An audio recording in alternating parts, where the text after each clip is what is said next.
All right, all right, all right. What is going on, YouTube? What is going on, fellow fantasy people? And of course, what is up, the Catch fam? Man, coming here with a little late night stream. I do apologize. Wanted to get on here a little earlier, but wife and I just got back from going out of town, and I'm cashed, man. I'm super tired, dealing with some headachy stuff. So uh, if tonight's stream is not as enthusiastic, I do apologize, but we're gonna do our best here, man. As just saw Robert Tonyan catch a touchdown here in this Packers-Lions game, man. Them Lions hanging in there as I'm watching Jared Goff with about a 14-yard gain there. It looked like almost like a design quarterback run there. Let me know. Well, I guess no one's really in the chat yet, but I'm interested to see if you guys like the Peyton and Eli setup, and I'm like, I love it, man. I mean, obviously, I got Peyton behind me already, big Peyton Manning fan, right? I just think it's such a cool setup. I mean, it's similar to what we're doing here, right, at the Catch. So I think it's interesting, man. I think it's the future, if you're asking me. But that's another topic for another night, man. So we're going to hop into some good old Madden, man. We're going to chill on here for a bit. We're going to watch some of this game, man, as I need Aaron Jones to have exactly 20 more points to win in my 20-man league. So that's what I'm watching for, man. Happy to see Robert Tonyan get in the end zone here, man. A guy that I told a lot of the members, well, not just a lot of the members, all members of the Catch fam, to go ahead and draft. And man, this is what we're waiting for, right? Because week one, bad performance out of Robert Tonyan, right? And bad performance out of the Packers in general, right? But especially that of our guy, Robert Tonyan, who definitely recommended drafting, maybe more than anyone outside of Aaron Jones and, of course, Devontae Adams. So, yeah, man, I'm definitely happy to see him get in the end zone there. So, let's see here. We will hop into some good old Madden, get some victories in our Madden franchise, official Catch fam Madden franchise, I should say, and 3rd and 1 for the Lions here. So let's see how Jared Goff and company handle this.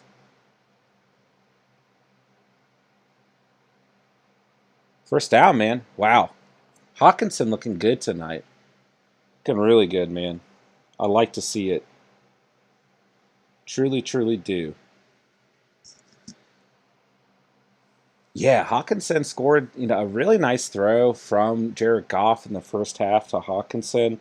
I mean, man, this Lions team is really surprising us right now.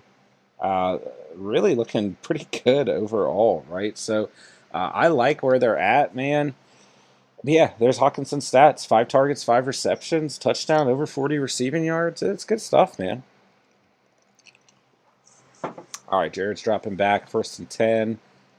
Throwing a bomb. It's going to be almost intercepted. He drops it, though. So, don't know who Goff was going for there. I guess maybe Hawkinson again was the closest guy. But that throw is a little off, man. So, I'm not entirely sure. All right, so we are second in our division in Madden. Oh, no, we're not. We're our division leader. That's right. We're not in a division with the Jags, Patriots, and Browns. So, hey, that's what's up, Catch fam. We are doing pretty well for our division, man. So, good to see. Top the division never hurts in Madden, man. So, let's see here. Might have to fix one setting here. It's like a timeout on 2nd and 10 for the Lions. Dan Campbell not looking happy, man. I like that we got Brett Favre as the the guest speaker here.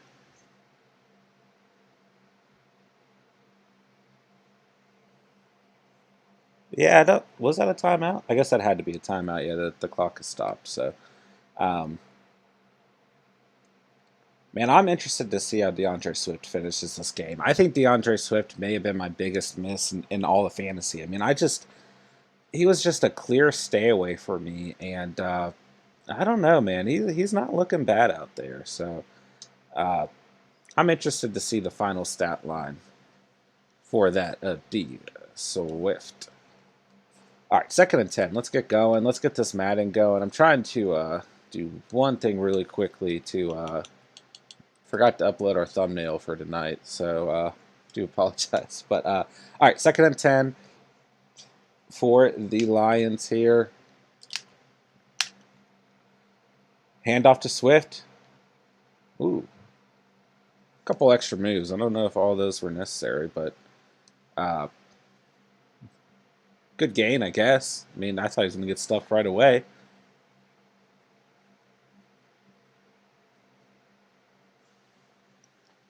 All right, let's see.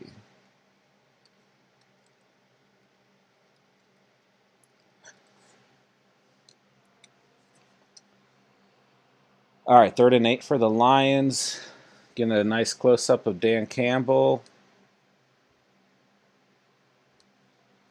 Looks like the Chargers just ran the same play against me in Madden here. All right, let's see. 3rd and 8. Goff stepping back. Good pressure. Little underthrown. Not going to be a first. It was Amari St. Brown who caught the football there. Yeah, I mean, the Lions got to do... they cannot give any ounce of help to this Packers team, man. I mean, I know they're hanging right in there. Are they going for it on 4th and 1? I like this call. I mean, I don't mind kicking the field goal. I mean, it's still pretty early, right? But Dan Campbell biting at the knees. What you going to say, man? Must be loud as anything in this Packers stadium at the moment. Goff dropping back. 4th and 1. He's throwing. I don't know if I like that play call, man. I don't know. I think it's pretty early. I think you need to kick that field goal, man. But what are you going to do? Right? What are you going to do? I mean, I'm always going to root for the underdog. I like Dan Campbell as a head coach. I think I'm always going to be rooting for the Lions after what we saw at week 1. Strange to say, man. Really is. But nonetheless, we need Aaron Jones to get 20 points. And I surely hope he does. Remember the Catch fam last night needed, what, a combined 50 points out of Hawkinson and Aaron Jones. And, hey, that could very well happen right now. But I want this game to stay competitive, especially in the sense that I need Aaron Jones to come through. So we will see what happens here, man. But I'm relatively optimistic, but we'll see. We will see. Sorry, I gotta adjust. Or my laptop is kind of blocking my Madden view. Better idea would probably be to scoot my second monitor over. There we go. We'll work with this. So yeah, did the Monday morning waiver mania today, and I've got about 5 waivers in my 12-man league, and I'm going to wait on my 20-man league. Really, I only have 1 waiver that I need to put through. And timeout, though. Okay, this happened when we were playing Madden last night, right? First drive of this game, and why are my 2 top players, Cortland Sutton and Teddy Bridgewater, starting the game with low stamina? I mean, the other night we started the game and all of our players had low stamina on offense, and some of them had red stamina. It affects the game, man. And I don't know if that's a Madden 22 problem, but it's not a good problem, I can tell you that much. So we gained 1 yard here on 2nd down. But, man, yeah, going back to the waiver wire, right? I'd have to get Taylor Heineke in my 20-man league. Problem is, of course, I've got Tua as my starter, as you guys know. And wow, we might score on this play. Wow. And, Taylor Heineke's the best option, the next best option. At the moment, Tua is day-to-day. We don't have a timeline, right? For the Colts, for example, we've got that timeline of Carson Wentz, right? Expected to miss 2 to 3 weeks. Is Aaron Rodgers throwing a bomb to Valdez-Scantling? He does not connect, man. A-Rod's on the ground. I think he's just angry, though. Chase Brown. Hey, man, I recently accepted a trade to receive CRR. Oh, sorry, I got to fix. Chat screen is a little... It's like scrunched over, man. Let's get that taken care of. All right. Chase Brown. I recently accepted a trade to receive CMC and Josh Allen for Eckler and Carson. I think I won, LOL. I would agree with you, man. I think you won as well. Great trade. I can see where your opponent's at, but not really, man. I mean, like, to some degree I can, right? In terms that, I think Eckler's still going to have a really good season. I do think that if Carson is healthy, he is going to have a decent season. But I still like Josh Allen's odds a lot more. And then outside of all of that, Christian McCaffrey. Come on, man. Best player in fantasy football. So, great trade on your end, man. I mean, yeah, I would definitely agree that you won. I think you could have potentially received just Christian McCaffrey for Eckler and Carson, right? Generally speaking, trading for CMC, you need to give up quite a bit of capital. So, awesome job, man. Happy to hear it. Happy to have you in the chat as well, joining the live stream, man. Hope you had a great Fantasy Sunday. Hope you are having a good Fantasy Monday if you need any of these Packers or Lions to put on for you tonight. And, man, this is definitely kind of sparking the conversation for Jared Goff as a potential fantasy quarterback. I mean, he has not played too poorly tonight. Played well in week 1 as we see Aaron Jones get a handoff and a flag comes out. I don't really need Jared Goff in my 12-man league where he's available. But the fact that he's out there definitely interests me, right? Not available in my 20-man league. But looking at the stats from tonight, here in the third quarter, right, we'll run this Madden play, then we'll go over those stats. Already 165 passing yards, 2 touchdowns, and 2 rushing attempts for 20 rushing yards. So, the numbers aren't bad by any means already. He's got plenty of time to screw this game up, but I don't know. I think that Jared Goff is a relatively decent fantasy option through the first 2 weeks. And, the Packers defense looked very bad in week 1, of course, but I think that they're pretty well built overall. And then, of course, that Niners defense that he faced in week 1, pretty well built as well, as we see a flag thrown against our guy Robert Tonyan. Man, that touchdown by Tonyan looked filthy. Exactly what we wanted to see. This play I run in Madden it's so broken. There are certain defenses, if they have the right linebacker and or safety, like the Seahawks, with Bobby Wagner and Jamal Adams, for example, they can defend this play at times and make it very difficult. But a lot of the times, this play is very easy to run. And I've been using this play for like the last 5 years in Madden. The game, I haven't seen any, anything evolve in the game over the past couple years. If you're asking me personally. Chase Brown. Now I have 3 quarterbacks in Allen, Herbert, and Tannehill. Should I drop Herbert and Tannehill or just Tannehill?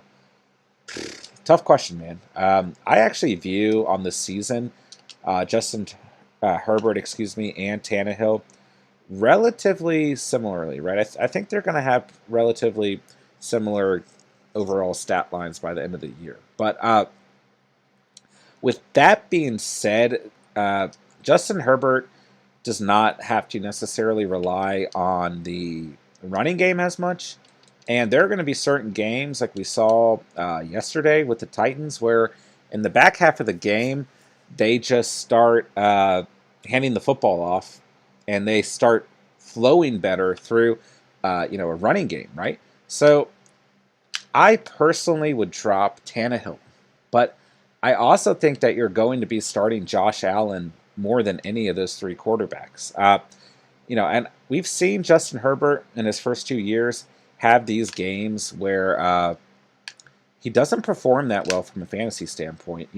Yesterday was a good example, right? But then we see these games where he goes absolutely off. So it's a tough balance because Tannehill's very similar in that fashion. So I think you're getting pretty equal value out of those guys, and you're kind of flipping the dice, right? I guess you're flipping a coin more than a roll of dice, right? As Randall Cobb picks up a tough first down on 3rd and 7, then gets stopped right away. Good conversion by the Packers there, as Austin Eckler's running all over us. But yeah, man, I think you're going to be starting Josh Allen on most weeks. I think he gives you the best value out of those guys. So the fact that Tannehill, is involved in an offense that supports the running game more, where the Chargers have Austin Eckler, who is more of a PPR value type running back, who can get a lot of those receptions and targets from his quarterback. That's where my mindset goes, right?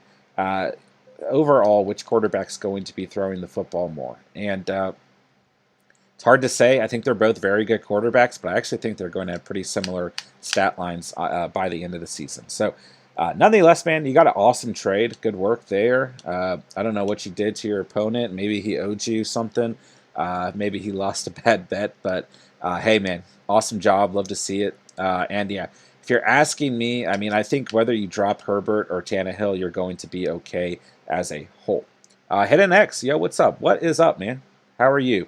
Hope you're having a good night, man. Hope you had a good Sunday as well.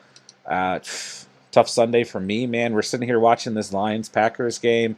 I need at least 20 points out of Aaron Jones. 20 more points, I should say, in order to win my 20-man matchup. I got absolutely smoked in my 12-man league as Devontae Adams picks up a first down and some more on a 2nd and 5 call there.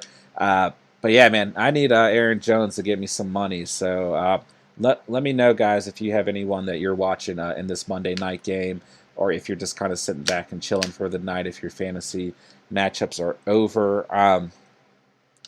And yeah, man, we got the new setup on the stream. Hope it looks good for you guys. Kind of new to the live streaming and the setup, so I thought it looked all right. Kind of threw it together myself using some software, so I didn't do everything myself, but I moved it around. So hope you guys enjoy that too. Trying to step up mine and Steven's production value a little bit more as Aaron Jones gets brought down pretty heavy. Put his shoulder pads down there, and now there's a flag on the play as well. So let's see here. Austin Eckler scoring on us, man. Chase Brown. Also, last question. I also have Zeke. Should I be worried about him moving forward with Pollard coming up? I would say no, if you're asking me, man. It was very interesting to see the Cowboys kind of implement Tony Pollard on Sunday and kind of have those guys, share the carries. But on a consistent basis, I don't know how often we're going to see another game like that. So we've seen actually Tony Pollard do this in the past before, and we've seen him become the #1 waiver target and everything, right? And I just don't know how consistently this is going to last, right? As we see Aaron Rodgers scrambling, oh my goodness, flag on the play. I thought he was going to get, he was very smartly untouched by a defender there. Would have absolutely drew a penalty, right? But yeah, man, I just don't know truly how much of a consistent split we're going to see between those guys. So I would not panic yet. I like the idea, if you feel comfortable with your running backs, of adding Tony Pollard as a waiver wire addition, but I would also temper your expectations there. We want to sit back and see how that situation evolves, right? And it's still a small sample size, right? We talked about this after week 1, not overreacting for a whole, based off of week 1, I guess is the point I'm trying to make, right? We don't have the whole package, right? And now that we're completing week 2 with this Monday Night Football game, I would kind of say the same, right? Wow, what am I doing? Oh gosh, please don't fumble, Teddy.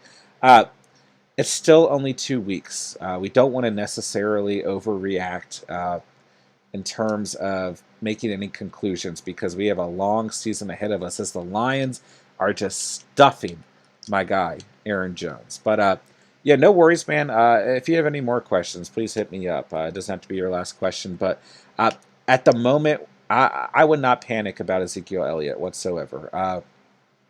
Long season, and he still looked very good yesterday. I think there would be more reason to panic. I didn't realize that we were at the end of the second quarter in this game of Madden. I just ran the ball instead of trying to actually score. But I think there'd be more reason to be concerned if Zeke looked bad yesterday. If he wasn't getting, you know, a good amount of the target share and a good amount of touches and everything. Oh, please score, Aaron Jones.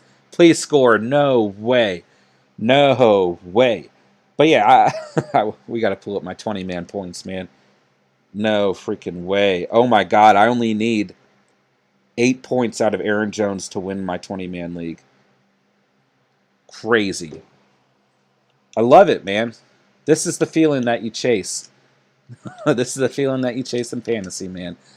Awful day yesterday, my 12-man league, but we got a chance to win here. Oh my goodness. Aaron Jones, you might be my new favorite fantasy player of all time. Wow. Sorry, guys. Just getting excited over here. Not trying to get off of your guys' fantasy Q&A. But yeah, if Zeke looked bad, right, then I would be very concerned. But he looked good. And the Cowboys know what they have in Ezekiel Elliott. And Tony Pollard's a different style of running back. So it'll be interesting to see if this stays a consistent thing or not. But only time will tell, right? So don't panic. Probably want to keep Zeke in your lineup if you're asking me, man. But it's definitely something to monitor. So we'll see what happens, man. Hit an X. Nice. I've been good, but my fantasy team did not go well. Only got 109 points. Hey, brother. My 12-man league, I only got 96 points. So, and then my 12-man league, only 96 points. In my 20-man league, I mean, I might win still, as we've been discussing here, right? But I left 50 points on my bench. So Rondell Moore, KJ Osborne, James Robinson, all on my bench, combining for 50 points. Made some very bad starts. But hey, it may not matter. We'll see what happens, man. So, but sorry to hear that, man. Listen, it's a long season. Still plenty of time to bounce back, right? It was rough yesterday. Yesterday was a weird week of fantasy football. Week 1 was weird for a lot of people as well. It's a long season, though, so don't get discouraged, man. Plenty of time to turn it around. Plenty of time to use that waiver wire to your advantage as well.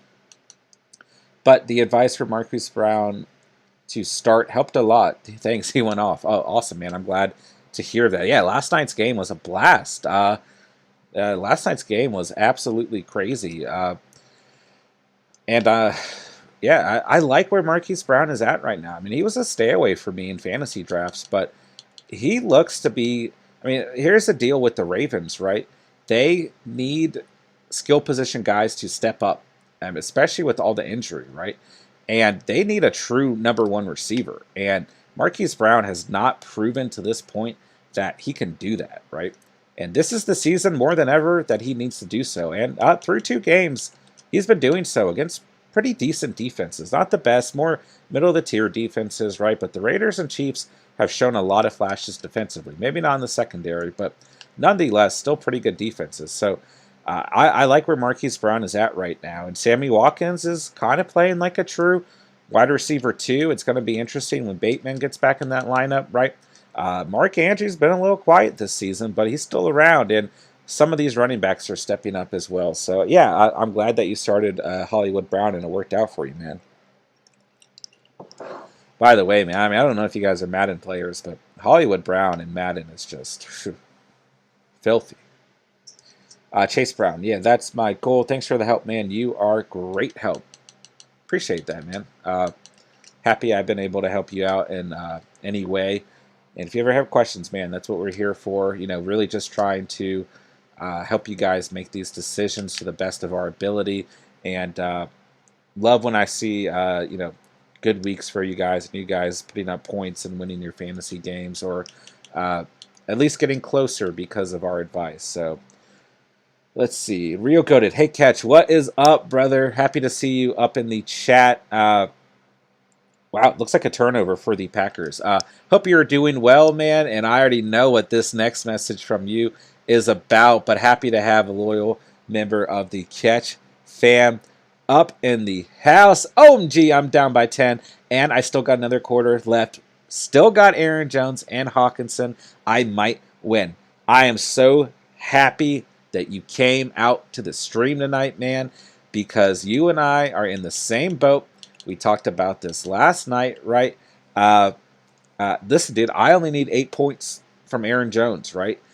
You only need 10, and you've got the best players of the night for each respective team on the field. So, dude, I can see it happening, man. And we're going to sit back. We're going to root for our boy, loyal member of the Catch fam, Real Goated here, one of our A1 day ones, and we're going to semi-root for myself as well. As, like I said, 8 points is all I need out of Aaron Jones. Jared Goff just turned the football over. It's slippery out there. It's rainy. Let's turn it into a pound and ground type of football game. There we go, Aaron Jones. Come on, man. We need him to break one loose, baby. Hey, members of the Catch fam are getting some victories tonight. That's all I have to say. So, I'm excited, man. It's when you actually have a reason to watch a football game on Monday night, how much more fun it is in terms of fantasy, right? It's so much more fun, especially the type of day that we were dealt yesterday. We need a victory to end the night, to end the week, man. But yeah, let me know if you guys have any more fantasy Q&A, man. Happy to get you guys some get our thoughts rolling, get our brains rolling, man. Whatever you guys need, we are here for.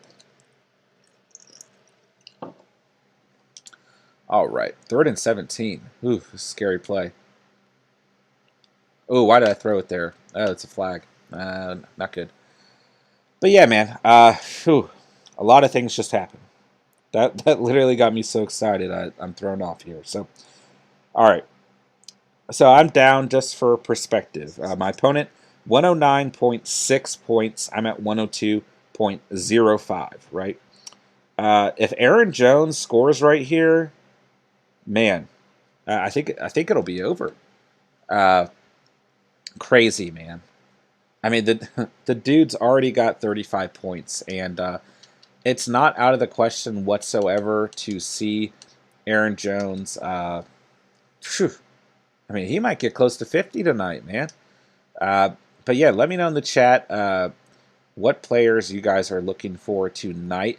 And man, I'm feeling good. I'm feeling good.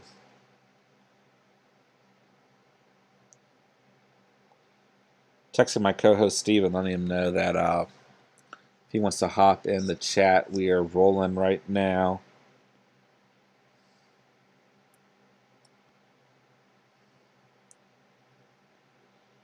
All right.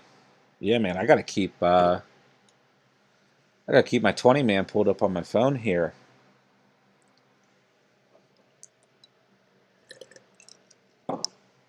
Let me know.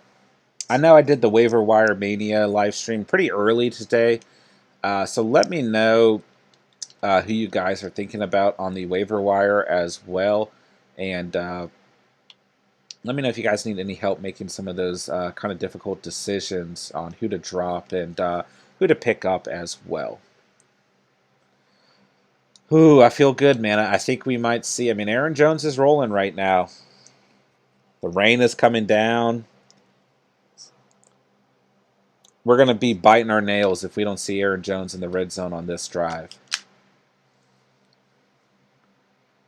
He's shifting. Aaron looked his way. Design play to Tanyan. Good first down. Good first down by our boy Robert Tanyan. I like what I see there. Aaron's got that look on his face, man. He's trying to win a football game tonight.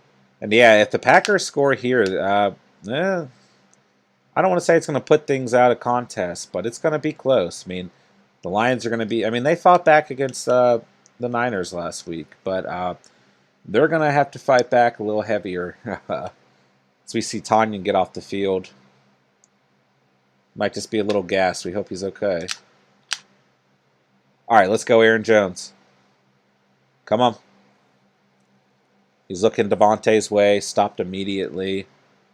Just give the ball to Aaron, man. And Aaron Jones, not Aaron Rodgers. Oh, man. I'm getting excited, but I need to probably temper my expectations because I don't want too much of a feeling of defeat with what we went through yesterday already. So we'll see what happens.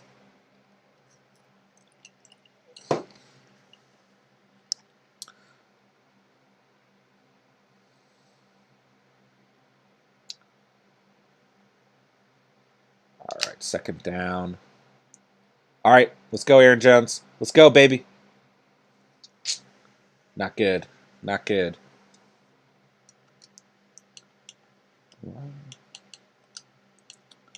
I'm nervous, guys. I truly am.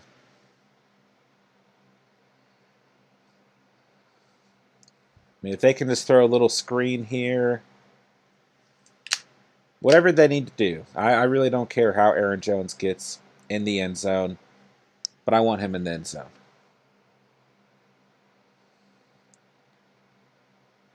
All right, third and goal.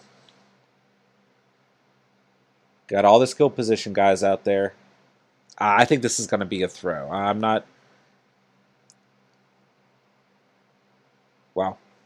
Flag comes down. Flag comes down. I couldn't tell if he was targeting Aaron Jones or Devontae Adams at first, but throws it towards Adams' feet and draws a flag. That might be good news for us, boys and girls. Might be good news. Oh, please give the ball to Aaron Jones. Please. Oh, I'm getting excited, man. Wow. Football's wet out there, guys. Worst case scenario is that Aaron Jones fumbles. And our whole night gets turned around very quickly. But he's a good back, man. All right, let's see the formation. Please tell me A.J. Dillon's not in there.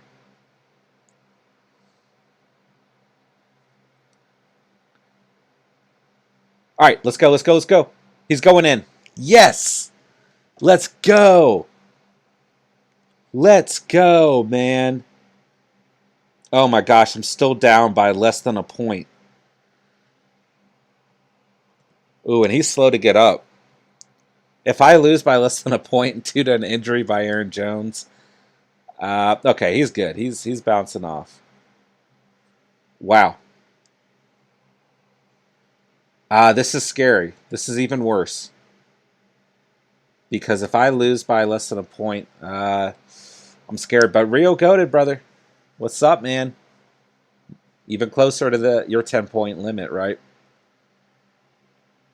Whew.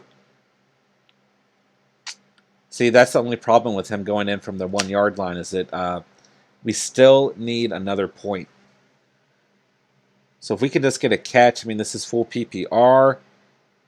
Plenty of time. Now we need what we need is we need the Lions to fight back here. Because the Lions get in this game and the Packers have to stay competitive. That's going to help Aaron Jones's possibilities of scoring. I mean, we don't even need him to score. We just need him to catch a football or get a decent run. And the weather is helping us, but I'm especially after seeing Aaron a little slow to get up there. I'm a little worried we might see some A.J. Dillon here. So nonetheless, I mean, there's still a good chance of us seeing both of them implemented here. So we'll see what happens. We shall see what happens.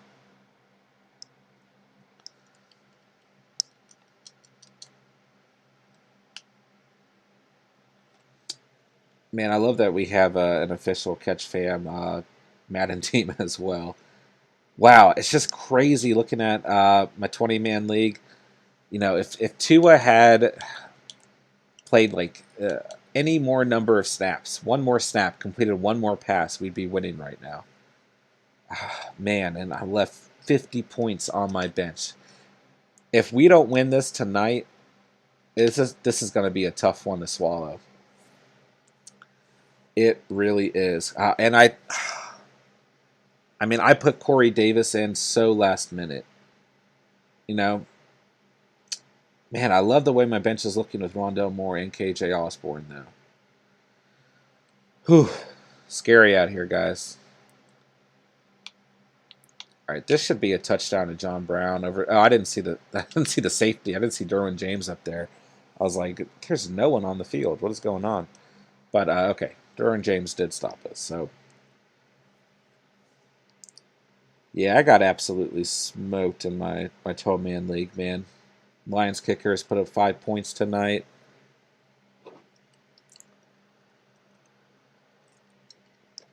It's Crypt. What's good, brother? Happy to see you in the chat. Hope you're doing well, man. Hope you're having a good night. Man, if you just hopped in here, I needed... oh, wow, I just threw an interception in Madden. Sorry. I needed... how many points exactly did I need from Aaron Jones? I mean, we talked about it in the live stream last night, man. So let's see. I needed 42 points. 42.5 to be exact. He's at 41.5. I need one more point from Aaron Jones in this game, and I will win in my 20-man league. So that's what we're looking for, man. But hope you're doing well. Welcome to the chat, man. Welcome to the live stream. Happy to have you here, as always, a loyal member of the Catch fam. 83ers are now the only team in the 200-point club in my league after Aaron Jones' game. Yeah, I hope you're not facing them this week. But I also can't say that I'm not happy with the way that Aaron Jones is playing, right? I'm very, very happy with the way Aaron Jones is playing right now, as I need him to win me in my a game in my 20-man league, right? Keep that 2-0 streak going, man. It's turning into a nail biter. I don't know if you guys are watching the game, but Pat McAfee just rolled in for the end of this game here, which is pretty awesome with Peyton and Eli, that is, if you're watching that broadcast, which of course I am, man. I mean, Peyton and Eli are literally like live streaming, dude. I mean, it's sick. It's good for people like me who like doing this stuff. It brings score and Madden. Oh, this is gonna be a good game, Madden. All right, but it's Crib. Let me know what you're looking for in this game, man. Let me know, if you're playing the 83ers or not. I hope you're not. But I also hope that Aaron Jones continues this crazy game that he's having right now. Goff dropping back. Pressure completes to Hawkinson. Good for our boy Rio Goated. Michael Chap, what is going on? Hope you're doing well, man. Hope you're having a good night. Welcome to the Catch. Welcome to the live stream. Happy to have you here, brother. Happy to have you sitting back, hanging out, playing some Madden. Talking about some fantasy, getting some Lions and Packers action. Go. I have Herbert and Carr right now. Would you just stick with them in fantasy for the year, or sell Herbert to get someone more consistent fantasy-wise, like Cousins? It's a good question. It's a very good question. Here are my thoughts. I would be interested to see if you need depth at the running back and/or receiver position. Or if you just think you want more value at either of those positions. And, if you do, well, then I think it would benefit you to go ahead and sell Herbert, as we throw an interception in Madden. That could be very costly.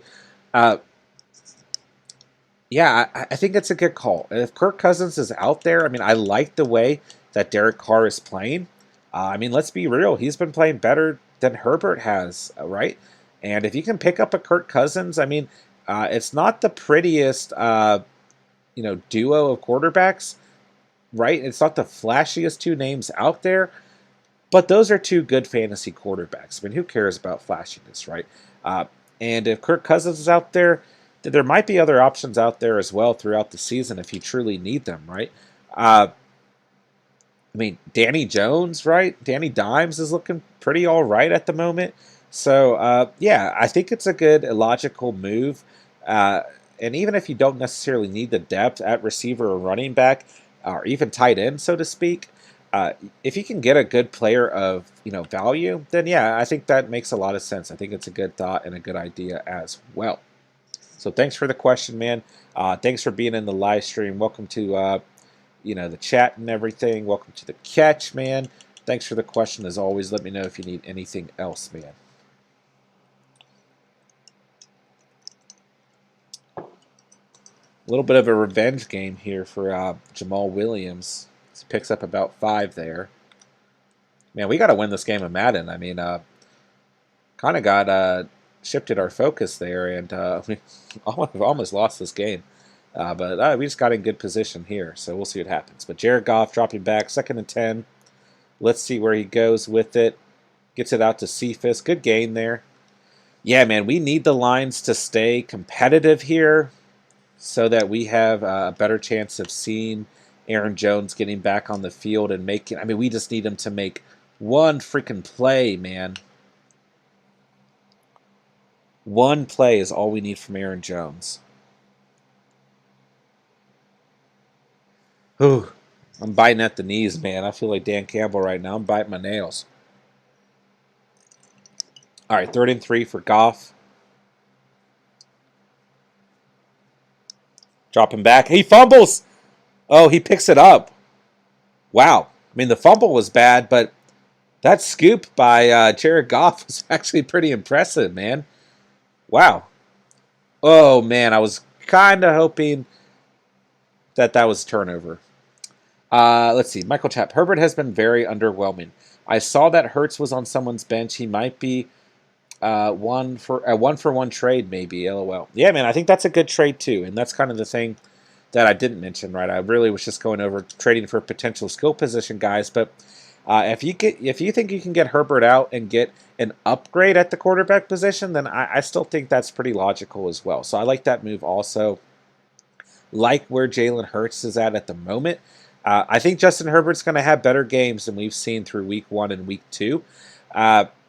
But with that being said, I like where you're at, right? I mean, I like where Carr is at. I like that you have options on the waiver wire as well.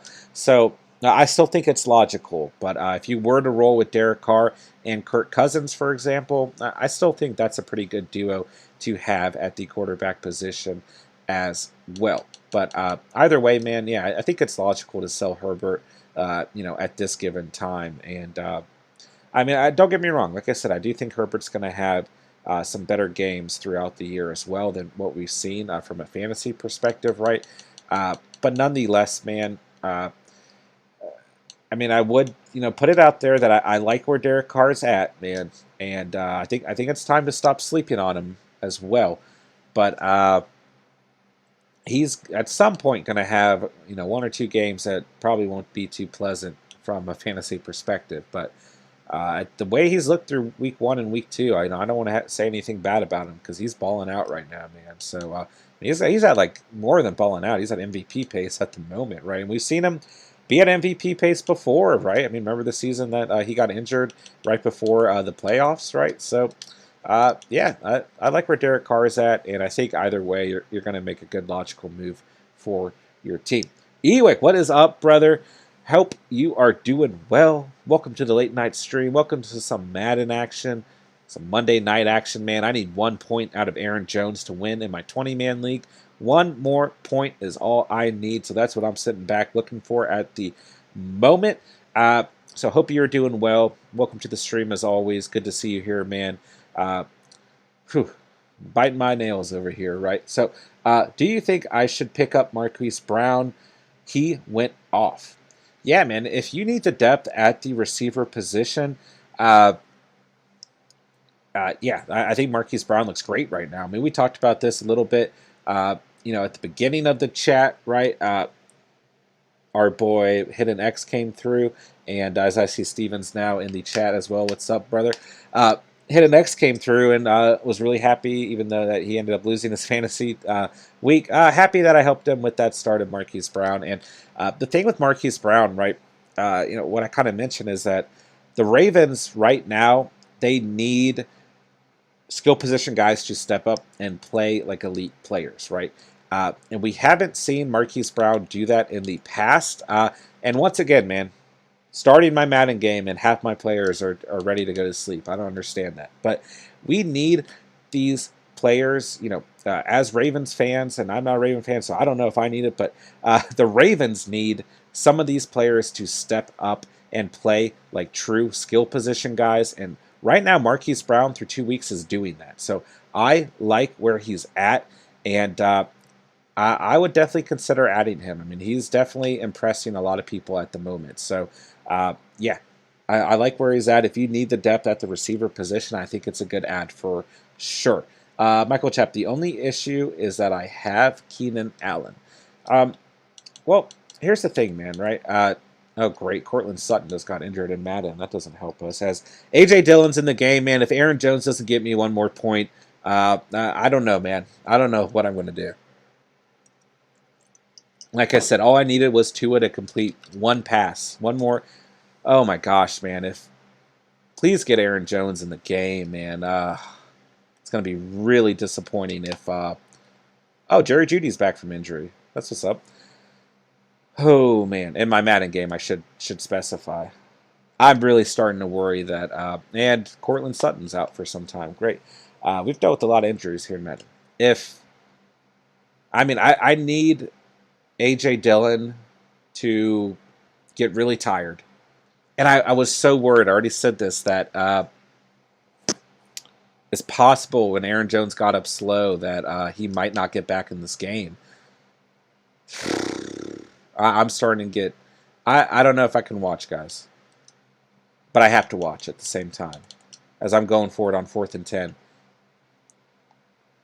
Good throw and catch. And, of course, it's by A.J. Dillon. Maybe he's tired. Put up the finger. Say you just need one play. Come on, man. Get yourself a breather. It's a good play. Come on, man. I'm sweating over here. Yeah, I think Marquis Brown is a good addition, man. And I'm sorry, Michael Chap. In terms of Keenan Allen, right? Keenan Allen can still have good games from a fantasy perspective with Justin Herbert having mediocre games. So I wouldn't worry too much about that aspect if that's what's concerning you. Let's see. Steven Scott. Aaron Jones is a legend, but can we trade him away so A.J. Dillon becomes the guy? Yeah, A.J. Dillon is on Steven's fantasy roster, so shout out to our modulator, our co-host Steven. Thanks for coming up in the chat.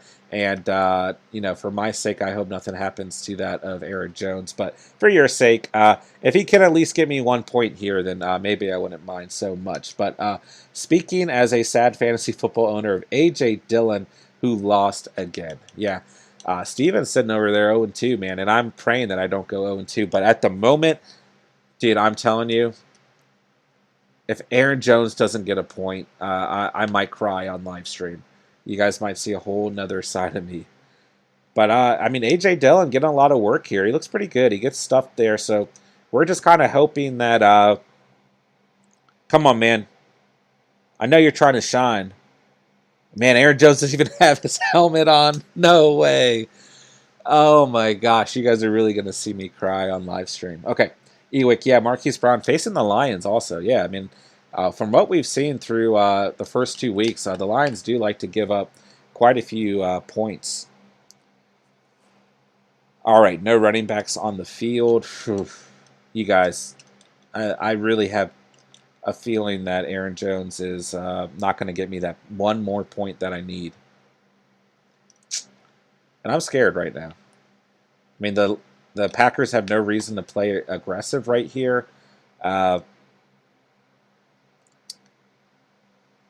This is not good.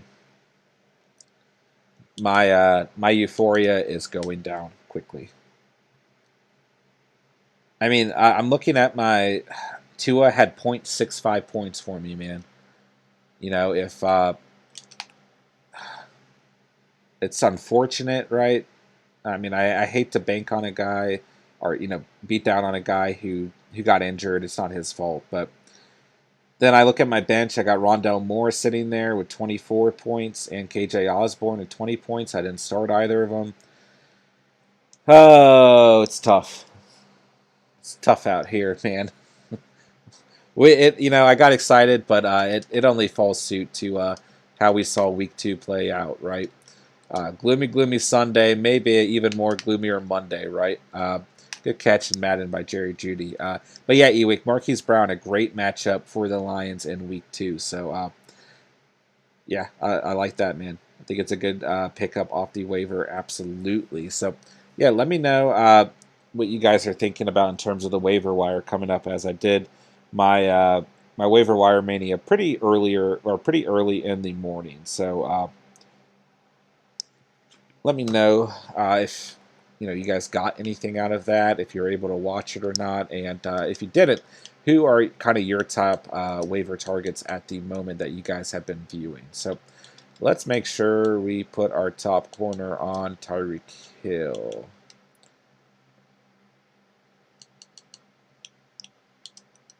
Most important thing right now. I'm really just trying to distract myself from this actual football game because I'm quite worried right now, guys. That I'm almost positive at this point that Aaron Jones is not going to win me this football game, and it's really no one's fault but mine for leaving 2 very good players on my bench. And I knew I should have benched Corey Davis. I mean, it's no one's fault. It's no one's fault but mine. Knew I should have benched Corey Davis. Knew the Pats were going to absolutely decimate the Jets as Tyreek Hill's burning us for a touchdown. I'm getting bummed, guys. Gloomy, gloomy Monday night, man. Clap nuts. How are you doing? Hope you're doing well. Welcome to the catch. Welcome to the live chat. Thanks for popping in, joining the live stream, man. Just hanging out, watching some Madden. Or you're watching me play some Madden, apparently. I'm watching some football is what I meant to say. Watching this Monday Night Football. Crossing my fingers that Aaron Jones can get me 1 more point is all I need to win in my 20-man league. And it is looking very, very unlikely for me as we were seeing the reign of A.J. Dillon come in. Aaron Jones chilling on the sideline with no helmet on. So we'll see what happens as this game continues, as Aaron Jones gets sacked. The Lions may not even give the football back. I think it might be over for me. And like I said, it is no one's fault but my own. But let's get to your question, man. Trade Travis Kelce and James Robinson for Dalvin Cook and Darren Waller. If you're asking me as a big James Robinson supporter in the offseason and the preseason who has James Robinson in both of his leagues, I'm very concerned about James Robinson's usage thus far in the season. I'm very concerned about that Jaguars offense as a whole. I'm definitely concerned about what we're going to see out of James Robinson moving forward. I like, of course, I like Kelce and I like Darren Waller as well. I mean, you're not going to get, better at the tight end position between those guys. So I'm going to just double check both of their stats through week 2. But to answer your question, I think it's a good trade. Let's see. Travis Kelce, full PPR, 25 points in week 1, 23 points in week 2. Let's run this Madden play. Good pickup by Melvin Gordon. And then let's pull up Waller as well. I mean, the thing is, they're so similar, right? And Waller not as good from what we've seen through 2 weeks. But keep in mind that Waller, of course, played against the Pittsburgh Steelers in week 2. So 26 points week 1, Baltimore. Week 2 against Pittsburgh, 11 points, full PPR, right? Now, when we're evaluating Dalvin Cook versus James Robinson, we don't even need to look at the stats, right? Dalvin Cook is the better player. Is he injury prone? Does that concern you? Sure. But I'd rather have an injured Dalvin Cook on my bench than a James Robinson who's not being properly utilized by Urban Meyer. So if you're asking me, man, Travis Kelce's value is undeniable. As valuable as Darren Waller is, Travis Kelce is hands down the best tight end in fantasy football. And I love Darren Waller. And it's very, very difficult to see Darren Waller not go out and get 10-plus receptions and a touchdown every game. Or multiple, targets in the end zone, right? And the Raiders look very good right now. So I like the trade. I mean, there are some aspects to think about for sure, like there are within any trade, right? But I like that trade a lot. And I think, if anything, you get a supreme upgrade at the running back position. And for that reason alone, I think it's worth it, man. So just don't forget that you are giving up who I think is the best player at his respective position. But being that you're trading him out for Darren Waller, I don't think it's going to hurt you too much, especially with that full upgrade at the RB position. So I like where it's at, man. So yeah, thanks for hopping into the chat. Thanks for the question, man. If you're new here, consider subscribing, becoming part of the Catch fam, man. We're on the road to 200 subs, so we greatly appreciate that. And let me know if you have any other fantasy Q&A, man. Definitely happy to help you in any way I can, but we just appreciate you being in the stream. And we appreciate the question as well, my guys. So, drop football by the Lions here. Guys, I'm in disbelief that I'm going to lose by a point. I really am. I mean, I was seeing everything I needed to out of Aaron Jones as Jared Goff is scrambling. Gets a block. He's still going. I don't know if it's going to matter. I mean, I'm trying to think of any feasible way that Aaron Jones can get me another point. And John Brown just broke his ribs in our Madden game. I just don't think it's going to happen.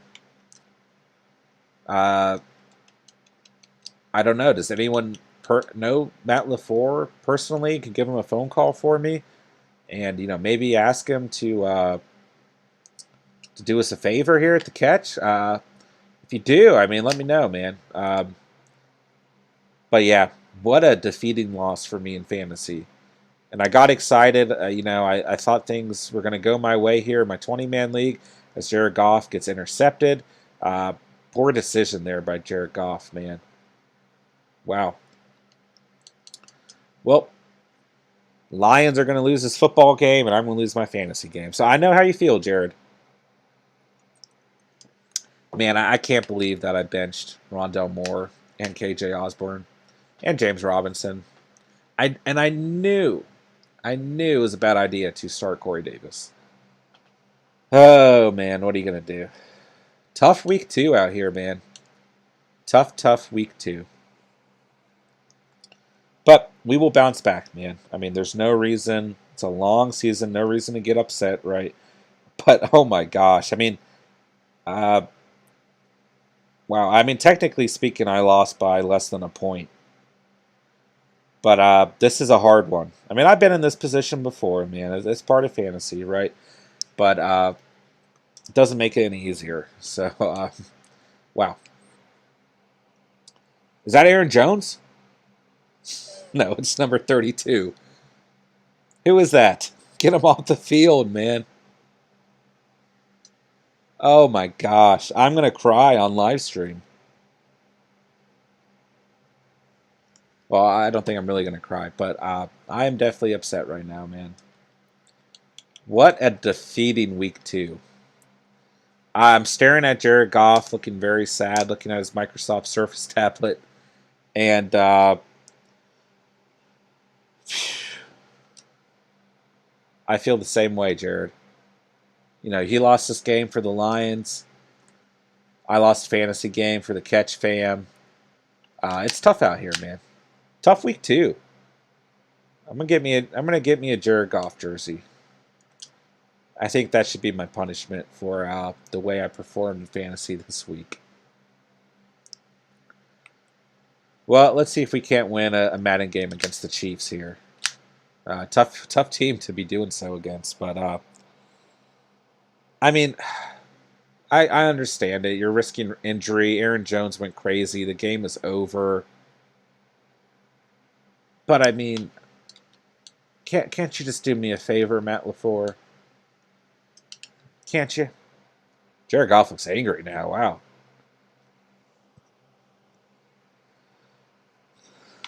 Whew.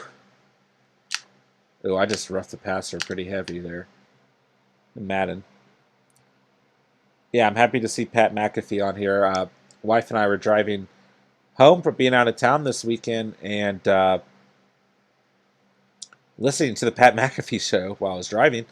And then, yeah, he interviewed Eli, which was dope. It was sick. And then they announced that Pat was going to be on tonight, so I'm glad that I'm seeing part of that as well. Uh, Shout out to you, Pat McAfee. If you find this channel, we are big fans of you. And we are fans of you as a punter, being that our co-host Steven is a loyal Colts fan. We were very, very big fans of you as a kicker and a punter overall. So, bomb to Valdez-Scantling there on 3rd and 2. A-Rod says, I want my stats to look a little better tonight. So, incomplete pass, going to get the ball back to the Lions, but they may be able to kick a field goal here. Aaron's pissed, but, I mean, what's new? Man, I can believe I'm going to lose in fantasy because that's just what happens. Yeah, they're going to punt. They're not in field goal range, but I got excited, man. I got excited. Real goated, if you're in here, man, let me know if you hit your 10-point mark or not. Because, Hawkinson's only caught one pass, and, Aaron Jones had the touchdown. But, yeah, if you're still in here, let me know if you're in the same boat as me or not.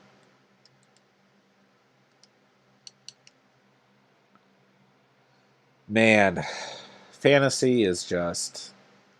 It drives you crazy, man. It truly does. Tim Patrick drops the ball, and they're just rubbing it. Aaron Jones had 4 touchdowns. I still didn't win this fantasy game, man. It's just craziness. I might need to sign a receiver in Madden, man. Our team's getting pretty thin out here. All right, let's see here. We got Zach Ertz in our lineup. Deandre Swift fighting for some yardage on 1st down. I cannot believe that I'm going to lose by less than a point. Believe it or not, I've had this happen before. So I just really thought we were going to pull this off, Catch Fam. I truly did. Supersize Senpai, what is up, man? Hope you're doing well. Thanks for popping in tonight. Thanks for being in the chat, man. Happy to see you as always. Hope you had a great day. Hope you're having a good night as well. I had 81 points, losing to a guy with 128 points. Aaron Jones decides to pop up. Now I'm at 121 to 128. If I lose this game, it's really going to hurt. I feel your pain. Here are the exact numbers for me. I have 108.55 in my 20-man league, going up against a team with 109.60. I needed less than a point. Well, no, I'm doing my math wrong. I needed 1.1 points to win. So I feel your pain. 100%, man. 1.1 points out of Aaron Jones, and I would have won this fantasy matchup. It's tough, man. I feel your pain, brother. I truly do. It truly hurts. Man, what a waste of a 40-point game from Aaron Jones. What's up, homie? Yeah. What a waste is right, man. That's what I'm saying. And it hurts even more with the Tua injury in that specific league for me. If Tua had 1 point, right? 1 point more than he had 0.65 points for me. I would have won. I left 40 points on the bench as I once again forget to look at the clock in Madden. Yeah, I left 40 points, really 50 points on the bench. It hurts, man. I feel your pain. Damn, that sucks, man. Yeah, it does suck. But like I said, I've been here before. We got plenty of time to bounce back. But that would have been a really nice victory, a really nice way to end what was such a bad Sunday. Really good way to actually end this week overall, right? And it's unfortunate, man. but it happens. So we see Deandre Swift getting some garbage time points here for those of you who started Deandre Swift. But yeah, it sucks. I don't know what else to say. And, looking at the screen right now, they're showing Aaron Jones scoring, flexing, 4 touchdowns, counting on the fingers.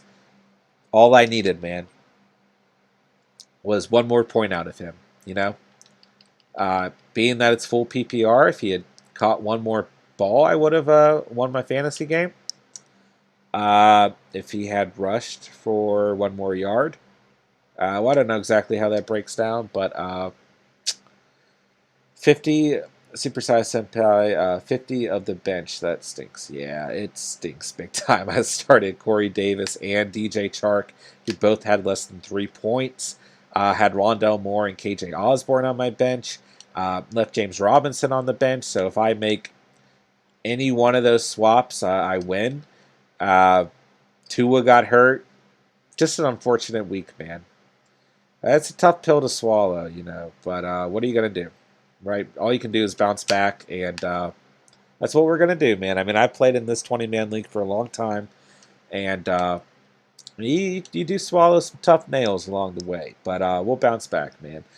Rio goated, I might lose. Hawkinson only needs 1 catch, but they are not throwing to him. Supersized Senpai, yeah, I've been there plenty of times, but it never gets easier, LOL. Yeah, it sure as hell doesn't, man. Rio goated, man. Oh, gosh. I can't imagine what you're going through. 1 more point, and you actually have an opportunity with the Lions driving here, unlike me. I mean, we're praying in the fantasy gods for our boy, Rio Goated, loyal member of the Catch fam, that TJ Hawkinson gets a catch, man. Oh, I can't imagine what you're going through right now. Been in that scenario, too, and it's not any fun either. So I hope it works out for you, man. I hope I don't jinx anything. We'll just sit back and we'll watch. 2 minutes left. I mean, it can happen, man. Garbage time points are a real thing, and for your, sake, I truly do hope that it happens, and you leave tonight with a better feeling than what I have at the moment, which is total defeat. Total defeat. I mean, can't they just put Aaron Jones in as like a defender? Let him get like an interception or something? Can he return a kick or a punt or anything? I mean, oh gosh, it's rough. Yeah, my buddy lost Fitz, then lost Tua. LOL. Whew. Yeah, that's not easy either. But luckily, I mean, I don't want to say luckily, but it's unfortunate for those specific players, but fortunate from a fantasy regard with some of these quarterback injuries. There were quite a few, so there should be some waiver wire options popping up, even on in deeper leagues, I should say. As we see Jared Goff throw an incomplete pass. I mean, Taylor Heineke is out there, right? For a lot of people, he looks pretty decent. Some injuries to the Colts, to the Texans, so not the prettiest quarterbacks overall, but fortunately, they're in deep leagues like a 20-man league. There are some options out there, but it's not looking very pretty at the moment. So, but I hope it works out for your buddy. Hopefully, he can find someone on the waiver wire to work out. And for your scenario, whenever you do play him, I mean, I hope it doesn't work out for him. I hope it works out for you. But yeah, the injury's not good. But Tua might play. We don't have an exact timeline, so it's possible that he does kind of come back from this rib injury. So we'll see what happens. In the meantime, I'm putting in a waiver for Taylor Heineke. So Lima or LMAO Jones on defense would be hilarious. It sure as hell would be. Yeah, I think they got a little spooked after he got up slow after that 4th touchdown. And once the game's in the books, what's the point, right? You brought in A.J. Dillon for a reason, right? So, I mean, I see no logical way that Aaron Jones gets in this game. But, you can always dream, right? Why not? So 4th and 3 for the Lions. And we are crossing our fingers. Rio goated. We need a catch. We need a catch here, man. By TJ Hawkinson. Come on, Jared. Wow. Thought that was going to be a touchdown. Damn. Well, Rio Goated, I feel your pain, man. I truly do. I mean, why go to the end zone there, Jared? Why not just try and get the first down? I don't understand. And Hawkinson almost looked open for a second. Hey, Rio Goated, if you're in here, man, don't worry about it. Plenty of time to bounce back. I feel your pain. I'm right there with you, man. So I think we both lost by a point. I'm done, man. Real good. I'm done, man. I just lost. I'm going through pain right now. Yeah, I'm not gonna lie. I've had actual physical pain in my stomach. So ever since after Aaron Jones got up slow after the touchdown, and I still needed 1 point, I have had actual physical pain because I realized very slowly that I probably was not going to win tonight. So I feel your pain, brother. That's all I got to say, man. It's not easy, but it's a long season. Long season. Plenty of time to win. Hopefully you got some positives out of the week that you can, have something to look forward to here in week 3. It's a new week, man. Plenty of time to turn things around. So don't sweat it too much, man. But I know it's not easy, man. I truly, truly do.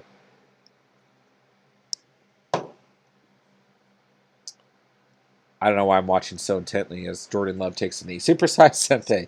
Personally, I'm going to drive up the price on Taylor Heineke. Make 2 of my friends who are struggling for a QB to pay through the noise or the nose. I don't need him because I have Stafford and Fields. Yeah, I like that, man. It's strategic, right? It's always okay to go out and make those kind of strategic moves, right? I mean, I've done it before where I've had 3 or 4 defenses on my roster in the playoffs because my opponent had an unfavorable matchup, right?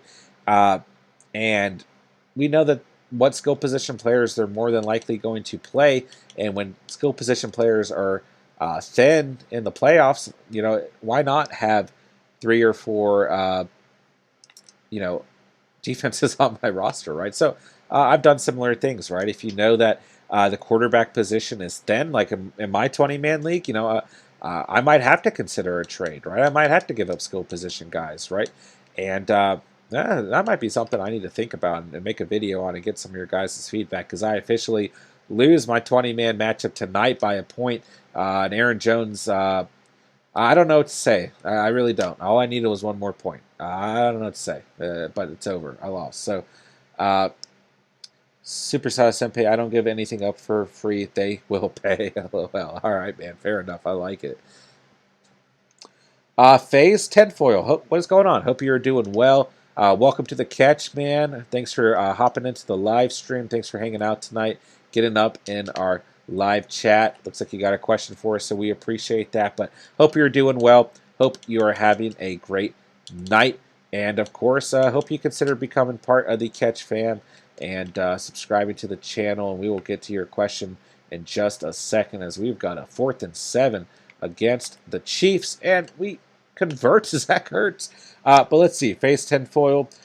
First of all, man, I love the username. Shout out to the FaZe clan, man. Do I stay away from CEH for Damien Harris and Tim Patrick? 10-man full PPR Oh, do I trade? Okay, CEH for Damien Harris and Tim Patrick.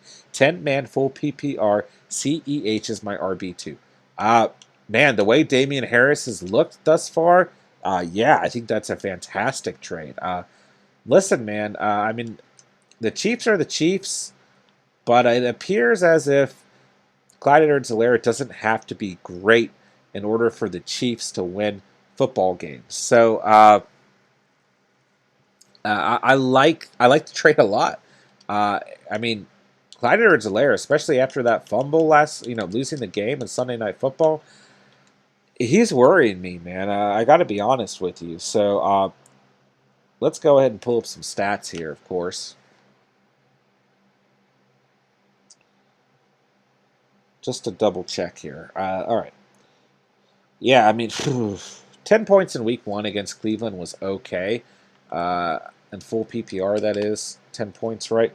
And he's got some tough matchups: Chargers, Philly, Buffalo, and the Washington football team in the coming weeks. So that'll be a good test for CEH. But man, Damien Harris, who had a costly fumble as well in week 1, right, has looked really, really good, right, and really proven himself as well. So 11 points in week 1, 13 points in week 2, a little bit easier of a stretch. New Orleans, he's been banged up defensively, although they look good in week 1. Tampa Bay, of course, not a great matchup, but then Houston, Dallas, and the New York Jets. So I like where Damien Harris is at this point in the season. And we just hope that Belichick doesn't pull any shenanigans on us and start implementing like a 4 running back system like he usually does. But if you're asking me, with Tim Patrick, you're getting a great receiver number 2, who I'm a big fan of, who I currently own in both of my primary fantasy leagues. So I think it's a good trade, man. I truly, truly do. I don't think you're going to regret that. But yeah, I would definitely consider that trade, phase tinfoil. So thanks for the question, man. Thanks, like I said, for being in the live stream and hanging out. Well, we played some Madden, and we just concluded our Monday night, and I lost my fantasy game by 1.1 points. But always good to see a new face in the chat, so thanks for being here, man. We appreciate you just showing some support and showing up to the live stream tonight. So let's see. Randon Dye, what is up? Hope you are doing well. Happy to see you in the chat as always, man. Hope you had a good week 2 fantasy conclusion, as I did not. So I hope it was at least better than mine. But overall, man, hope you're doing well. Thanks for coming out and showing some support in the live stream tonight. Am I worried about Swift? No, I'm not, man. I mean, a couple tough matchups, right? Baltimore, Chicago, Minnesota in the next 3 weeks, right? The Rams in week 7, Philly in week 8, a good matchup against Cincinnati in week 6. I'm not worried about Deandre Swift, right? I like where he's at. I don't think he's going to do what he did week 1 every single week. And, you know, looking at Jamal Williams, right, he had a worse game tonight. So I like where Swift is at. I wouldn't be worried about his usage. He's still showing that PPR value as well. So I like where he's at. I wouldn't be worried about him at the moment.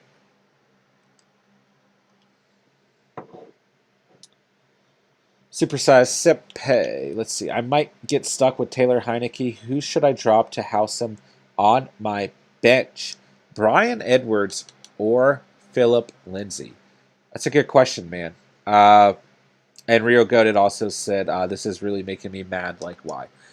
Listen, man, the fantasy gods, they are not always good to us. And I'm distracting myself from my loss right now. Luckily, we have the Catch fam to bring us comfort, right? So I get it, man. It's frustrating. I think they just got spooked. Aaron Jones got up a little slow. They realized the game was essentially in the books. And like I said, they went out and they got A.J. Dillon for a reason, and they used him there at the end of the game. And yeah, doesn't make it any better. I feel your frustration, but it's a long season, man. So Supersized Senpai, Bryan Edwards versus Philip Lindsay is a good question. Here's the thing with Philip Lindsay, right? The way that backfield is being used at the moment, whatever respective running back you have in fantasy, whether it's Ingram, Lindsay, or David Johnson, they really have to get in the end zone to have any value as a whole, right? And at the moment, we've seen Philip Lindsay get in the end zone in week 1 and in week 2. So I actually kind of like where he's at, from a deeper leagues perspective, right? I just looking at how thin running backs are, I think you get rid of Edwards, if you have to get rid of one player, because he's been kind of the more inconsistent out of the two, right? And I do like where he's at. He also appears to be the king of touchdowns that get called back, right? But I think the thing with Bryan Edwards is, I don't know who's available on your waiver wire, right? But there potentially are other receivers from that Raiders team who will be available throughout the year as well, who might get dropped at certain times as well. So if you're asking me, especially if you're confident at the receiver position, I would drop Bryan Edwards at the moment. All right, let's see. Phase 10 foil. Okay, thanks for the answer. No problem, man. That's what we're here for. We appreciate you coming out, like I said, for the live stream. And we appreciate the question, man. Thanks for the question, of course. I sub, by the way, and we'll be back. Got to go for tonight, though. No worries, man. Appreciate you coming out and showing that support. Man, we truly, truly appreciate that. And congrats on becoming part of the Catch official fan, man. It's a good night for you, brother. So we will see you next time, and hope you had a good night, and hope you had a good time while you stopped in as well. Rendon Die, I got the dub, 2-0 so far. Let's go, baby. Member of the Catch fam, showing some strength in his fantasy league. We love to see it, man. Congrats. I'm 1-1 in both of my leagues. Like I said, lost in my 20-man league by 1.1 points tonight. Aaron Jones just needed 1.1 more points, and I would be 2-0 in that league, but what are you going to do? What are you going to do? But congrats to you, man. We don't need to sulk on my sorrow. Congrats to you for winning once again your fantasy league. We were happy to hear so. And I wish you, more good luck in week 3, as I am certainly going to need it. Let's see. Cameron, what is going on? Hope you are doing well. Welcome to the chat. If you are a new face here, welcome to the Catch. Thanks for coming out and joining. Happy to have you here, brother. As always, man. So, should I trade CEH and Amari for Allen Robinson and Hawkinson? I actually think that's a good trade. I really do. I think you're getting a really elite value at tight end, right? And Hawkinson. Listen, man, I know a lot of people are trying to trade Clyde Edwards-Helaire right now, and I'm kind of on that boat right now, right? I think he's going to have better games throughout the season, but the way he's being implemented, I don't like it at the moment. I mean, I think Amari Cooper is going to have games like we saw in week 1 as well, but Amari Cooper has never... He has a lot of those games where he's inconsistent as well. So let's just go down the line, right? Let's double check Amari Cooper's stat line, right? I mean, only 5 points in week 2. Absolutely phenomenal game in week 1. Around 38 points, 39 points in full PPR, right? So then when we look at Allen Robinson, right? I mean, he's kind of similar, a very similar receiver to that of Amari Cooper, right? But he's going to be very, very consistent. He might not have as many of those big games where he's getting 20-plus points, but on a consistent basis, he's probably going to get you 10 to 12 points guaranteed every single week. Now, the quarterback change in Chicago might somewhat scare you, as we know that Justin Fields is more of a dual threat, as we've seen Andy Dalton go down. But listen, Justin Fields, a young quarterback, is going to need to be able to rely on someone like Allen Robinson and have a receiver 1. So I'm not too worried there. And then, yeah, man, I like the value of Hawkinson as well. Played well tonight, right? 20 fantasy points and 25 fantasy points in week 1. A tough matchup in week 3, but, Baltimore just looks good defensively right now. So I wouldn't worry too much about that. But I think it's a good trade if you're asking me, man, personally. So I would go through with it if I were you. Just keep in mind, man, if you're happy with your running backs and you're not worried about losing Clyde Edwards-Helaire and how that's going to affect your depth, right? If you're fine with all of that, then I think it's a very good trade, man. And I would go through with it. So yeah, man, that's what I've got for you. So Supersize Senpai, thanks for the info, homie. No problem, of course, man. That is what we are here for. We know. Or we got your back, man. We got the Catch fams back. So no worries whatsoever. All right. Real Coded, how much did you lose by? Yeah, exactly 1.1 points. So, yeah, I'm in the same boat as you, man. Yeah, it's tough. It truly is. So, what are you gonna do, right? What are you gonna do? It's a tough pill to swallow. Cameron, thanks. Yeah, of course, man. Like I said, hope you consider becoming part of the Catch fam. But nonetheless, we appreciate you just being in the chat, and we appreciate you coming out for the live stream, and we appreciate you giving us a question, as always, man. So let's see if we can't knock off the Lions. I might have to skip defense in this game, but nonetheless, we'll keep hanging out for a little bit, man. Got a solid nap in me. Absolutely passed out earlier. That's why I was a little late to this stream, but nonetheless, man, I got some good energy, so we'll keep going for a little bit here. But let's see, Cameron, do you think Elijah Mitchell is a good replacement RB2? I have him to replace CEH. Oof. If you're asking me, man, I'm not crazy about Elijah Mitchell.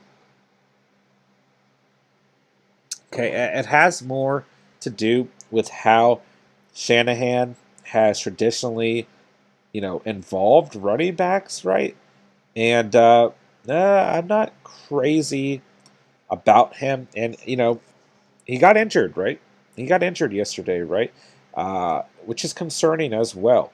I like his usage in week one. I think Philly's a better defense than people are giving them credit for. Playing some defenses that have actually shown up in the front seven against Green Bay, Seattle, and Arizona in the coming weeks, right?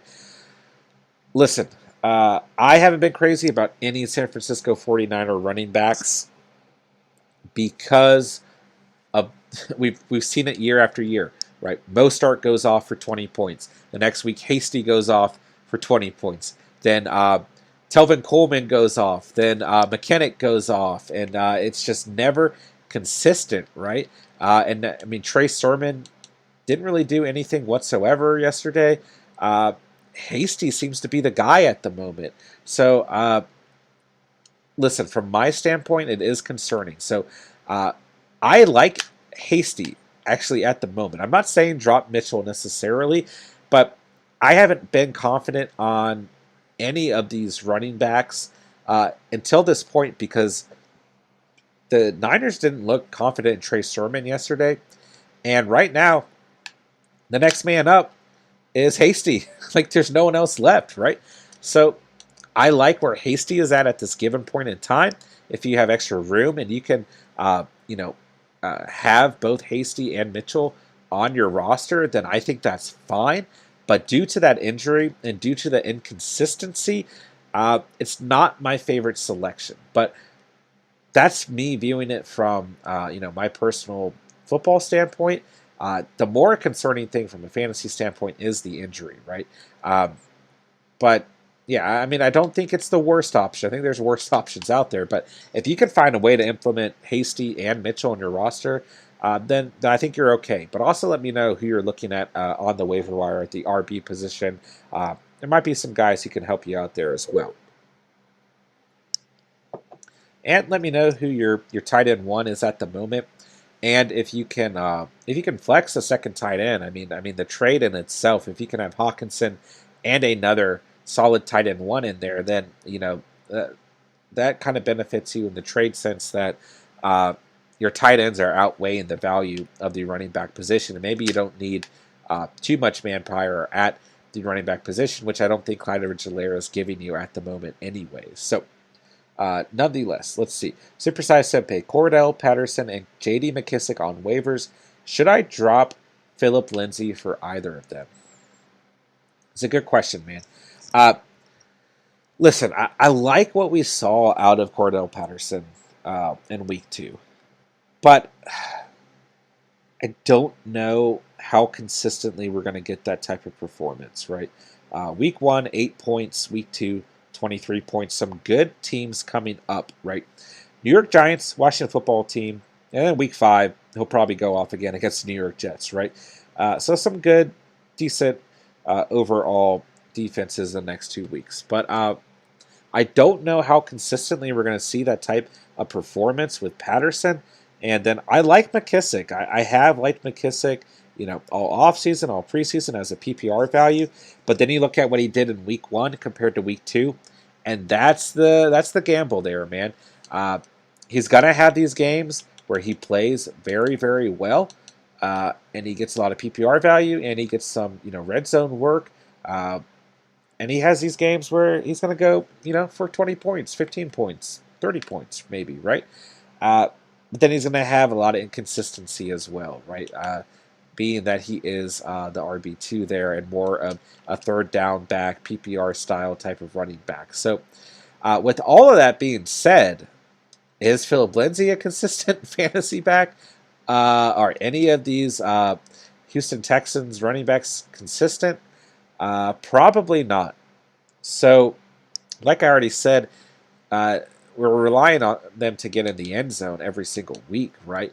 And if they don't, then they probably lose all of their value just the way that the backfield is being split.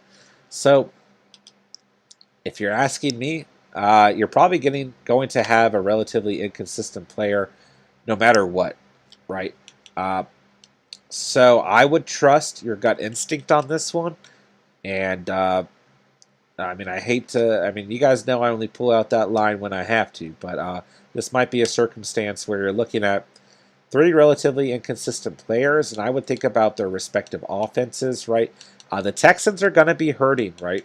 Tyrod Taylor's out for a little bit of time, and I don't know if we can expect as much out of these Houston Texans running backs from what we were seeing from a really surprised team in Week 1 and Week 2. But also, with that being said, they may have to rely on the running game more.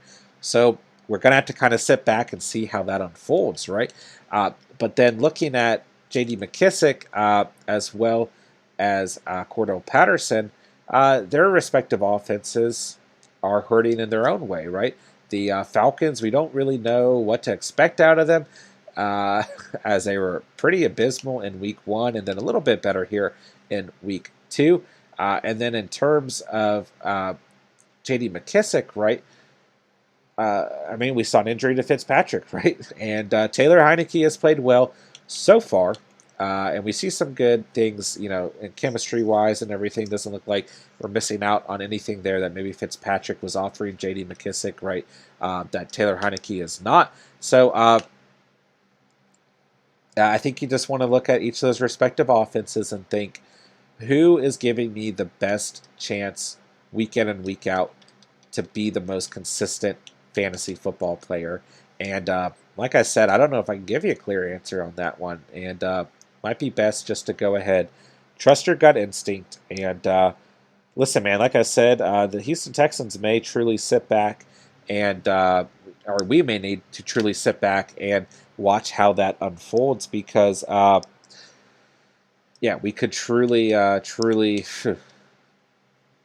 see them rely on the run game, right? And then we could also see them, just be abysmal and be what we thought they were going to be moving into the regular season. So it's a good question. Appreciate the question, man.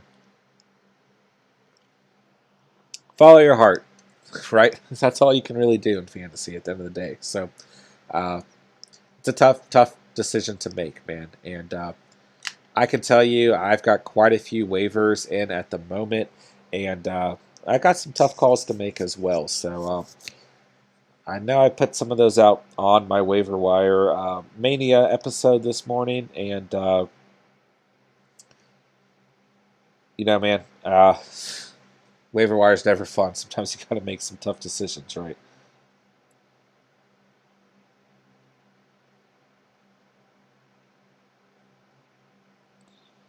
All right. We drew a penalty there. That's not good.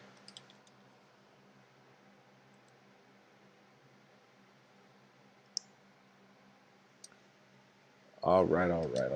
Oop, didn't mean to call this play. Let's see what happens. Swing it out to Melvin Gordon.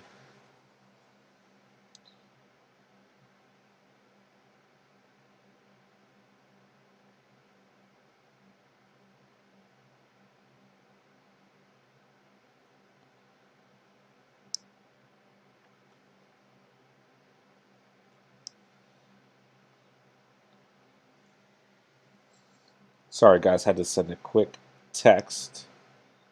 Didn't mean to leave y'all hanging there.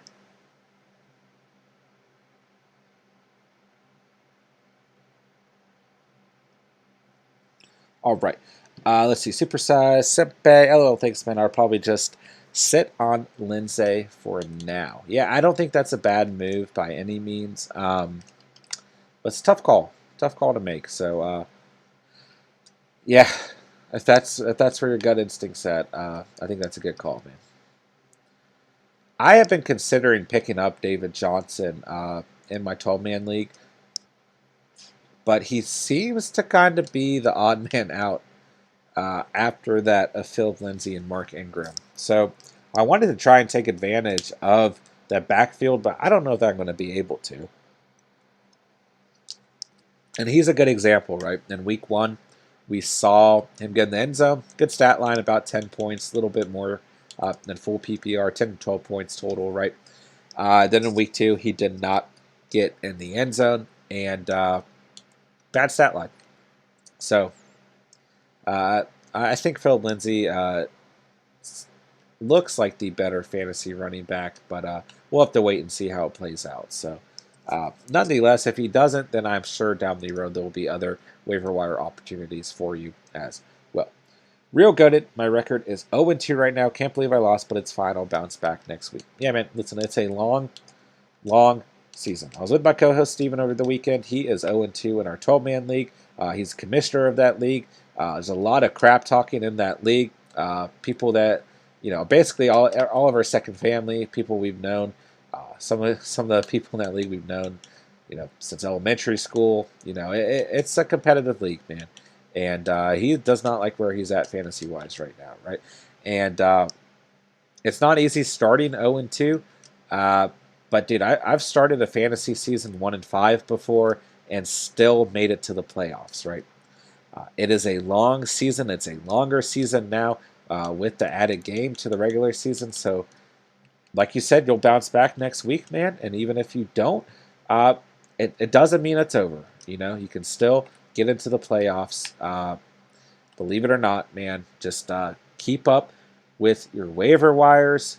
Keep up with your matchups and tune into the catch, man. We will help you in any way that we can, as you already know. But it's a long season, man. Don't give up yet, man. That's the worst thing you can do is get into the mentality that you've already lost your fantasy season when that's just not true whatsoever. You got plenty of time left, man. You will be just fine. All right. Supersize Simpy, I forgot I have Antonio Gibson, so maybe I drop Lindsay and grab J.D. Mckissick as a safety net. Yeah, I like that idea as well, man. Yeah, listen, man, I was really high on J.D. Mckissick in the offseason, preseason in terms of a PPR value, and I still think he holds that. And yeah, I mean, if you have that entire handcuff situation, it will benefit your roster, whether we see anything happen to Gibson or not, right? And there are going to be particular matchups throughout the season that you might be able to start both of those guys, which would be a little risky, so to speak, but nonetheless, definitely something that you could consider as well. So, yeah, I think it's a good move overall. And if that's where your conviction's at, man, then of course it's a good move. So, yeah, I think it's a good idea.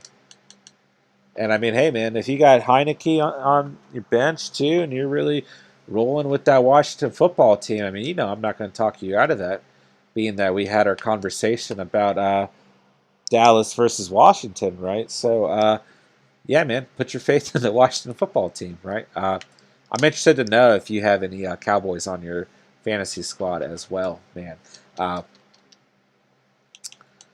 I'm really regretting. I don't know if you're on the channel at this point or not, but I drafted Gus Edwards over Amari Cooper, which I already regret severely. And, man, I went into the season really high on the Cowboys overall. And, they were one of the offenses I talked about a lot in the offseason and preseason as being a team that I really wanted implemented in my fantasy roster because I think they're just going to be an offensive powerhouse all year long. And I made the mistake of not adding any Cowboys to either of my fantasy rosters. And Amari Cooper really showed that to me in week 1. I mean, obviously I picked Gus Edwards over him, who got injured literally less than 24 hours after I took him in fantasy. So, I mean, Amari Cooper not as good of a performance in week 2, and yeah, I do kind of wish I had some Cowboys on my roster right now. So let me know if you ended up grabbing any of them, man. CeeDee Lamb is just looking fantastic this year, man. By the way, I mean, Dalton Schultz didn't have a good week 2, man. Didn't really. We took that small sample size from week 1, and maybe we overreacted just a little bit. And yeah, I'm interested to see if one of those tight ends on Dallas kind of emerges as the actual starter, right? So we'll see what happens. Oh wow, I thought we threw an interception there. But yeah, man, it's a tough week 2. Lost both my fantasy games, so we'll see if we bounce back next week. We definitely need to kind of even out these rosters and get at least one win. Makes it even worse. I lost to my co-host Steven's mom.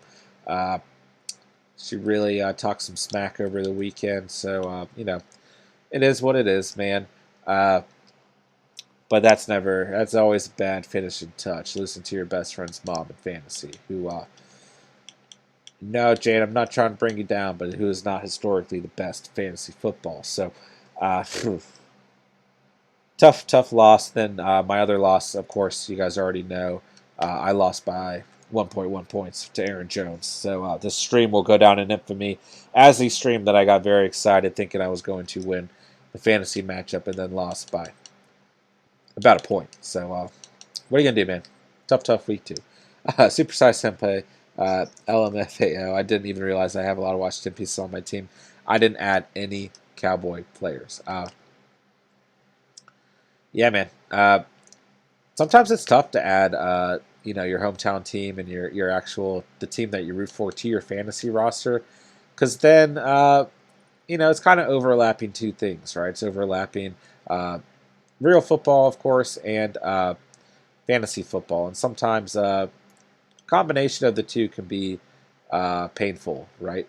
To say the least, or at least it's not as enjoyable to sit back and watch your team when you're stressing over, is Dak Prescott going to throw this touchdown? Is CeeDee Lamb going to score here? Why isn't Zeke being involved more in week 1? All of those things, right? Where it's a little bit better just to sit back, enjoy the game, and watch your squad go out and get a dub, right? So that's probably not a bad thing either for you. So, yeah, I'm definitely regretting not adding more of the Cowboys offense to my fantasy rosters, though. But what are you going to do, man? That's one of the worst things you can do, I'll say that much, is kind of sit back and think about all the things you could have done in your fantasy draft that you didn't do, right? Because it's long over now, so. Long season, man. I got to keep reminding myself.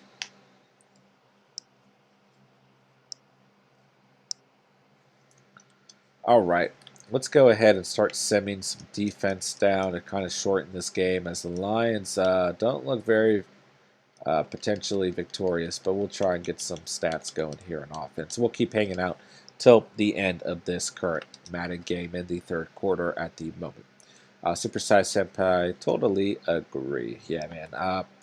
I can't say much, man. There haven't been many players from Washington to add to my roster in fantasy over the past couple years, outside of like Logan Thomas and Scary Terry, and yeah, I guess some running back work is always available there as well. Oh my gosh, man. Darius Geis. Okay. Good chatting with you, homie. Time for me to hit the sheets. Check you later. Yeah, I was about to tell you the story about the time that I was, long story short, setting up my queue in the middle of a fantasy draft, and I didn't realize I was coming up on the clock. And when I went to add Darius Geis to my queue in fantasy, I drafted him in like either the second or the third round. This was like 2 or 3 years ago, whenever Darius Geis was a rookie. And yeah, so that was the most recent time I added a Washington football team player to my roster. But nonetheless, man, appreciate you coming out to the stream. Appreciate you being part of the Catch fam as always, man. Shout out to you, brother. Hope you had a good time in the live stream tonight, and hope you have a good night as well and a good rest of your week. And we'll see you soon, man. Peace out to you, brother. Appreciate you as always. All right, so we will keep rolling through this game of Madden here. Man, I got a lot to think about. A lot to think about fantasy-wise, as this was a tough week 2 here. So,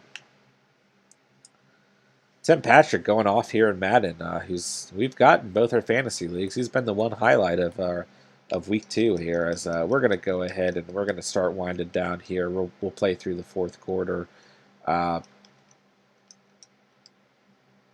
But yeah, man, I really gotta go. I gotta go swallow this loss, right? I mean, I already took one loss in my 12-man league, and this loss in my 20-man league was just beyond unbelievable. As we throw an interception, 3rd down, and that might be a pick 6 too. Good play. Come on, Teddy Two Gloves. Can we make it? No, we can't. Yeah, that 20-man loss was kind of unreal, if you're asking me, man. As I just dropped my phone. But, and we throw an interception here, man. I would be interested. I'll bring this up again later, when we have more of our Catch fam in the chat.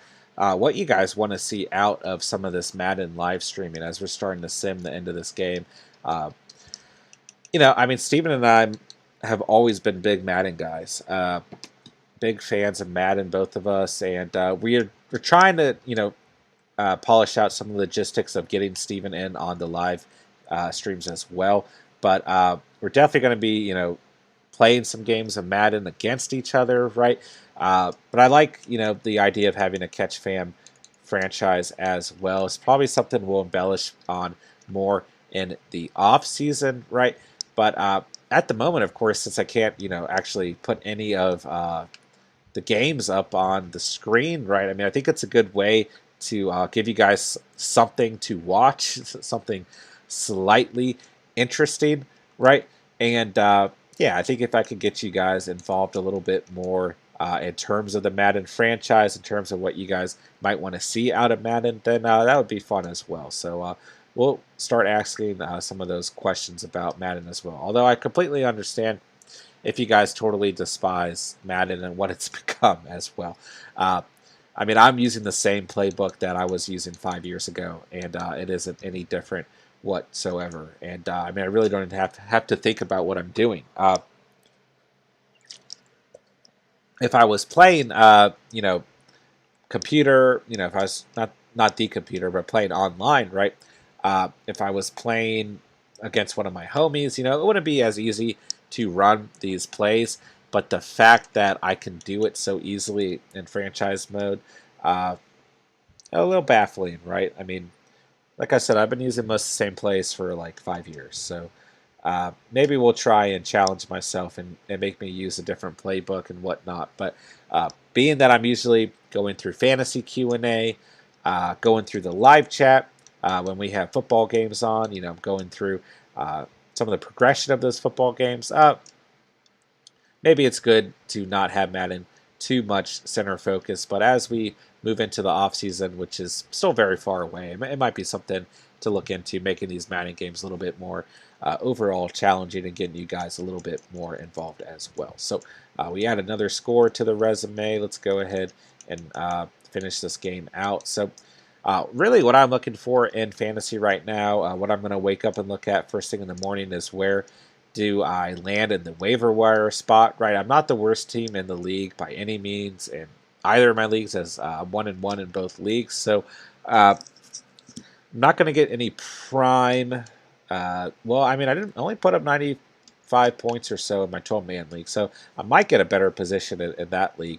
And Aaron Jones really just screwed up our waiver wire positioning, if anything, considering that we still got the loss. We only needed another point or so out of him, and now that increases our point totals and gets us a worse waiver wire claim. So I didn't even think about that till right now, so probably a good topic to bring up, I guess. But yeah, I'm looking at where am I going to land in the waiver wire, spots. Where am I going to be positioned, and who can I realistically try and go out and get? And I think we're going to get some good players in both leagues, right? And this is the time to really benefit your team and make it better through the waiver wire, especially if you're starting off 0-2 or 1-1 or anything like that, like my co-host Steven and myself are both doing, right? But hey, like I've said 100 times tonight, it is a long, long season, and we will be A-okay. So let's see if we can't get Jerry Jeudy a touchdown here. So many of my receivers are injured. Then we got Zach Ertz in the lineup, which is fine. He's a great Madden player. So there we go. Touchdown, Jerry Jeudy. This game is over. And with that, we will start to officially wind down the live stream.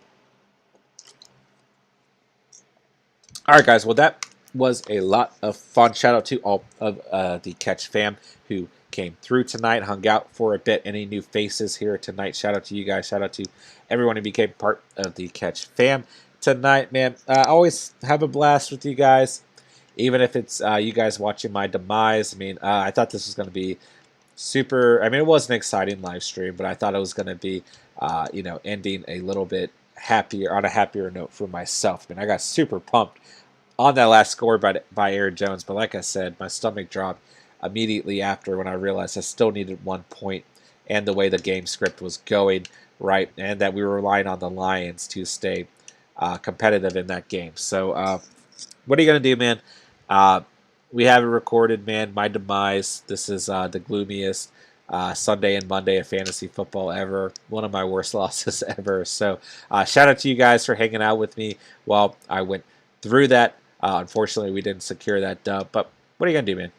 What are you going to do? No reason to get down. It's a long season, like I've said now 100 times tonight. I'm really just trying to make myself feel better about the loss, right? So shout out to the Catch fan, man. Shout out to all you guys, as always, man. Appreciate all the love and support that you guys give us. Plenty more live streams coming your way, man.